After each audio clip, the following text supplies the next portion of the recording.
Scripture I would like to leave this thought with you today. I found my stuff. I found my stuff. I found my stuff. Some of us are having difficulty with that this morning because we oftentimes look at that in the natural. You either lost your money, you lost your car, you lost something worldly that we're looking for. Losing things is never comfortable. When you lose stuff, it boggles your mind. Your memory fails you. Your mind won't tell you where you put it at. So you begin to try to think. You start talking to yourself. You pace back and forth.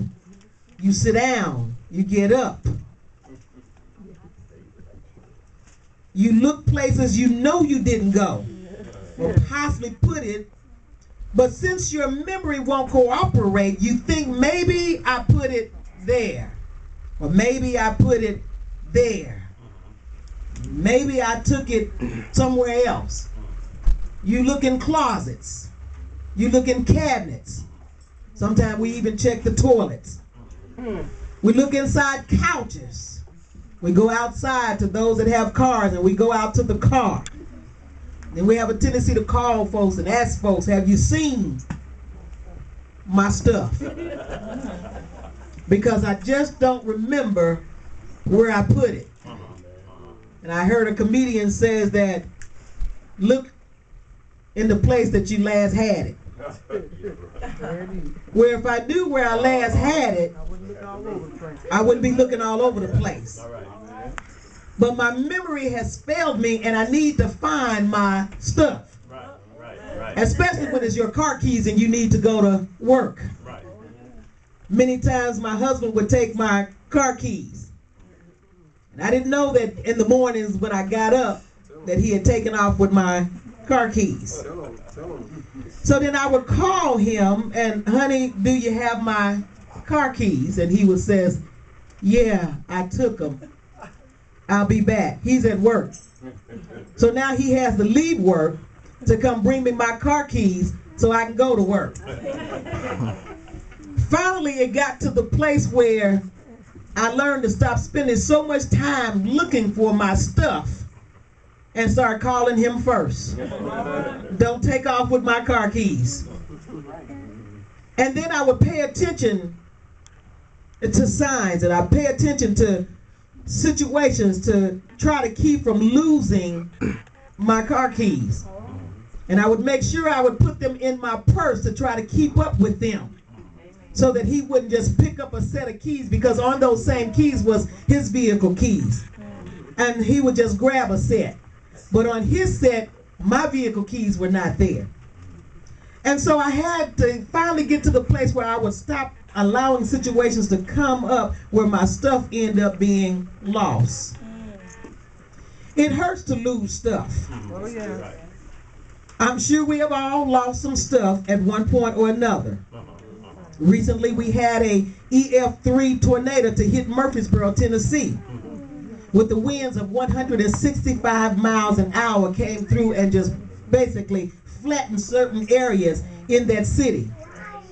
The governor, Phil Bredesen, said he would seek federal assistance to help those that had lost their homes, or homes that have been flattened, or vehicles that had been torn apart, and stuff that was lost. They began to show on the news where there were people's pictures that they had for years. The wind had just taken them and just blown them away.